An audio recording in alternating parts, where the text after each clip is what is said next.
हाँ जी फ्रेंड्स, क्या हाल चाल। Welcome back to my channel. तो आज काफ़ी दिनों बाद मैंने फिर से पॉडकास्ट स्टार्ट किया है। मेरा लास्ट पॉडकास्ट उस टाइम का था जब मैडम ने अपना न्यू प्रोडक्ट जो है, उनके सूटम सूट लेसम लेस वाले गोटा पट्टी वाले जो सूट्स है, उसकी जो वेबसाइट है वो लॉन्च नहीं की थी। वो ऑनलाइन पब्लिक नहीं हुई थी। उस टाइम पे मैंने लास्ट पॉडकास्ट शूट किया था। उसके बाद मैं ये पॉडकास्ट आज बना रही हूँ जब मैडम ने अपना जो वेबसाइट है वो पब्लिकली ओपन कर दिया है सबके लिए। अच्छे खासे मैडम को अर्निंग भी हो रही है। काफ़ी लोगों ने मैडम के प्रोडक्ट्स को ऑनलाइन बाय भी किया है, परचेज़ किया है। एंड इसके साथ साथ वो कहते हैं ना कि सही के साथ साथ गलत भी होता है, पॉजिटिव के साथ साथ नेगेटिव भी होता है। तो काफ़ी नेगेटिव कमेंट्स भी आ रहे हैं मैडम को उनके लेसम लेस वाले जो सूट्स है उसके प्राइस को लेकर के। देखिए, खैर ये जेन्युइन है कि मैडम अपने प्राइस को एक सेलिब्रिटी की तरह रखेगी, बिकॉज़ उनके दिमाग में तो यही है कि वो एक बहुत बड़ी सेलिब्रिटी है। उनका जो ब्रांड है वो बहुत ही एक्सपेंसिव ब्रांड है, तो उसका प्राइस जो है वो भी एक्सपेंसिव होना चाहिए। लेकिन जिस तरह से मैडम ने प्राइस रखा है वो सच में रीज़नेबल नहीं है, क्योंकि नॉर्मल पब्लिक जो मिडिल क्लास फैमिली के लोग हैं वो उसको परचेज़ नहीं कर सकते। इन्होंने 4 टाइप के कलेक्शंस रखे हैं जिसमें कि प्राइसेस जो है वो बहुत ज़्यादा हैवी है। नॉर्मल डेली वियर के ड्रेसेस भी, सूट्स भी जो है उसकी प्राइस भी मैडम ने काफ़ी ज़्यादा हाई रखी है, जिस वजह से काफ़ी ट्रोलिंग मैडम को सहनी पड़ रही है। बहुत लोगों ने मैडम को ट्रोल किया है कि आपने बहुत एक्सपेंसिव रेट रखा है, बहुत हाई फाई रेट रखा है। तो इन सब चीज़ों को मैडम को झेलना पड़ रहा है, एंड ये इनकी खुद की ही गलती है। बिकॉज़ अगर आपने अपनी हॉबी को बिजनेस बनाया है, लोगों को बेचने का मतलब अपना जो प्यार है, अपना जो एफर्ट्स है वो बेचने का एक ज़रिया आपने चूज़ किया है, तो आपको लोगों की जो सोच है, उनकी जो मेंटालिटी है, उनकी जो थिंकिंग है, उसको ध्यान में रख कर के काम करना चाहिए। लेकिन मैडम यहाँ सिर्फ़ और सिर्फ अपना फ़ायदा देख रही है। इस वजह से आम जनता इनको हेट कर रही है। वैसे भी इनकी जो डिज़ाइंस है उसमें लेसम लेस के अलावा और कुछ भी नहीं है। एंड इन्होंने जो फर्स्ट ड्रेस बनाया था उसी में इनको अच्छी खासी ट्रोलिंग का सामना करना पड़ गया। उसके बावजूद मैडम ने अपनी आदतों में कोई सुधार नहीं किया। तो इसी रीज़न्स के वजह से काफ़ी लोग इनसे नाराज़ है। काफ़ी लोगों का ये कहना है कि मैडम ने बहुत रीज़नेबल प्राइस, मतलब बहुत हेवी प्राइसेस रखा है। सॉरी, रीज़नेबल तो बिल्कुल भी नहीं रखा है। एंड ये सही भी है, क्योंकि नॉर्मल से नॉर्मल कुर्तीज़ भी आजकल आपको 500 टू 600 में मिल जाएगी, जो कि इससे ज़्यादा अच्छी होती है, जिसमें सिर्फ और लेसम लेस नहीं जड़ा हुआ होता, जैसा कि मैडम ने रखा हुआ है लेसम लेस वाला गोटा पट्टी वाला सूट्स। तो चलिए, ये तो बात हो गई मैडम की सूट्स के ऊपर में। इसके बाद मैडम तुरंत निकल जाती है अपनी शिमला की ट्रिप के लिए। मतलब इनके जनाब को एक सॉन्ग शूट करना था जो कि शिमला में करना था। इस वजह से जनाब जो है वो शिमला चले गए, एंड मैडम से ये बर्दाश्त ही नहीं हुआ कि मैंने इतनी बड़ी अचीवमेंट हासिल की है तो उस चीज़ को सेलिब्रेट करने के लिए मैं शिमला क्यों नहीं जाऊंगी। तुम जाओगे तो मैं क्यों नहीं जाऊंगी। इस चक्कर में मैडम भी पुच्छी पकड़ करके जनाब की पीछे पीछे पीछे पीछे वो भी शिमला चली गई। एंड शिमला जाने के बाद ये जो ट्रोलिंग का सिलसिला है ये ख़त्म नहीं हुआ, बिकॉज़ मैडम अपनी हरकतों से कभी बाज नहीं आती।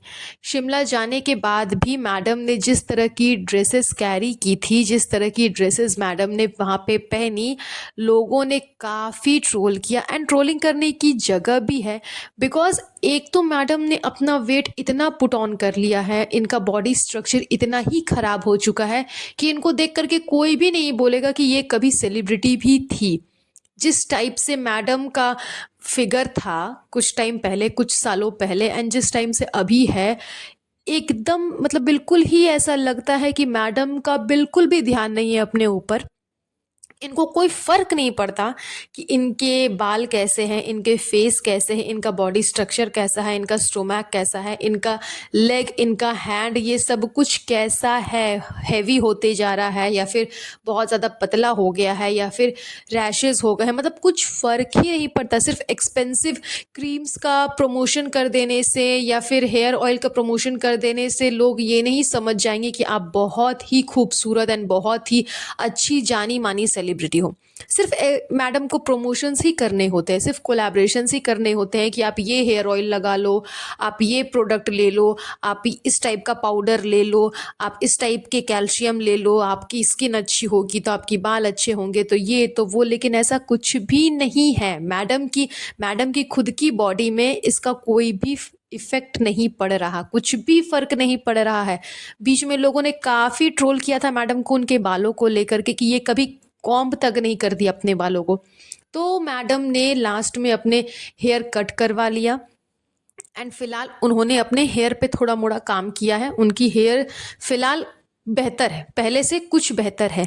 लेकिन जब आप इनका पूरा फिगर देखोगे, मतलब किस टाइप का ड्रेस इसने पहना है मुझे समझ नहीं आता। हमेशा ये लूज टाइप के जीन्स ही पहनती है, घर पे सूट एंड बाहर जाना है तो लूज टाइप का जीन्स एंड ऊपर से कोई भी स्वेटर, कोई भी जैकेट, कोई भी एक टी शर्ट। मतलब मुझे समझ नहीं आता कि ये अपने आप को लड़का बनाना चाहती है या लड़की बनाना चाहती है। घर पे रहेगी तो सिर्फ सूटम सूट के अलावा मैडम पे और कुछ भी दिखेगा नहीं आपको।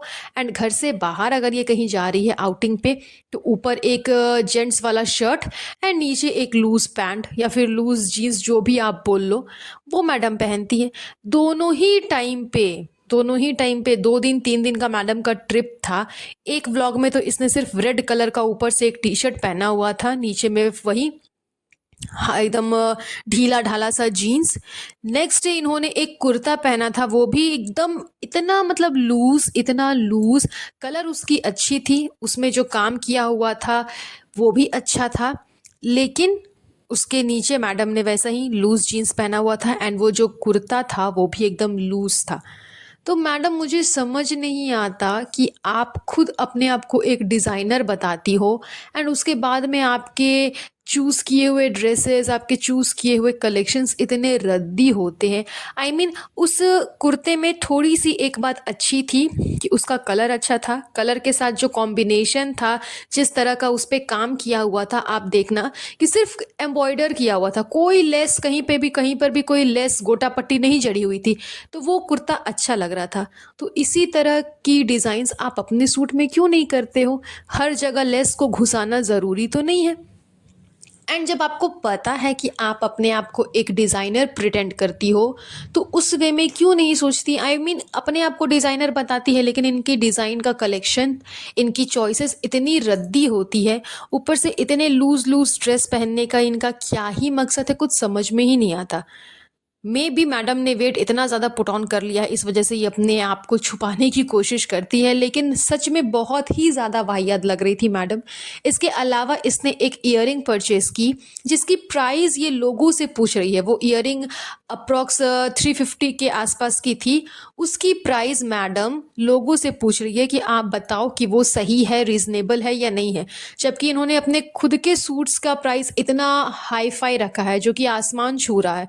नॉर्मल पब्लिक उसे खरीद नहीं सकती, उसे परचेज नहीं कर सकती, लेकिन एक 350 रुपए की ईयरिंग की प्राइस मैडम लोगों से पूछ रही है, उनसे कह रही है कि आप बताओ कि प्राइस रीजनेबल है कि नहीं, या फिर मैंने ज़्यादा दाम में खरीद लिया है। तो जब दूसरे की पैसे की बात आती है तो मैडम को कोई फ़र्क नहीं पड़ता कि चलो दूसरे के पैसे हैं, मुझे क्या ही फ़र्क पड़ेगा, मेरे पीछे ही तो इन्वेस्ट कर रहे हैं। लेकिन जब अपने पैसे की बात आती है तो मैडम को इतना फ़र्क पड़ने लगता है कि ये नॉर्मल पब्लिक से 3 मिलियंस फॉलोअर्स से पूछने लग जाती है कि बताओ मैंने सही से परचेज़ किया है या नहीं किया है। तो मैडम ये दोगलापंती आप कब छोड़ेगी मुझे समझ में नहीं आता। कभी ना कभी तो अपने अंदर सुधार करो, कभी ना कभी तो अपने अंदर कुछ चेंजेस करो, ताकि नॉर्मल लोग, आम जनता जो कि इतने टाइम से आपको ट्रोल कर रही है आपकी हरकतों की वजह से, उनके अंदर भी कुछ बदलाव आए कि नहीं। चलो मैडम ने हमारी बातें सुनी, उनको हमारी बातें समझ में आई, हमें भी उनसे इंटरेक्ट करना चाहिए, उनसे बातचीत करनी चाहिए, उनके प्रोडक्ट्स को परचेज़ करने चाहिए। लेकिन ऐसा कुछ भी मैडम कभी नहीं करने वाली, क्योंकि ये लोग हैं ढीठ इंसान जो इस जीवन में नहीं सुधरने वाले, जिनकी लाइफ स्टाइल, जिनका थिंकिंग कभी नहीं बदलने वाला। इनके लिए लेसम लेस वाले, गोटा पट्टी वाले जड़े हुए सूट्स ही इनको 24 घंटे पहनने हैं। मॉल जाना है, कपड़े खरीदने हैं, बाहर का खाना खाना है, बस कैमरा ऑन कर करके अपना चेहरा दिखाना है, बस यही इनका काम है और ये इसी में खुश है और यही हमेशा करते रहेंगे। और इन सब के अलावा एक मेन काम वो है लोगों को लूटना। ये तो इनका एकदम निश्चित ही है, ये तो इनको करना ही करना है। तो बस आज के पॉडकास्ट में इतना ही। ये पॉडकास्ट मैं यहीं पर एंड करती हूँ। बहुत जल्द मिलूंगी आप लोगों से एक नए पॉडकास्ट पे। तब तक अपना ध्यान रखिए। Have a nice day. Bye bye.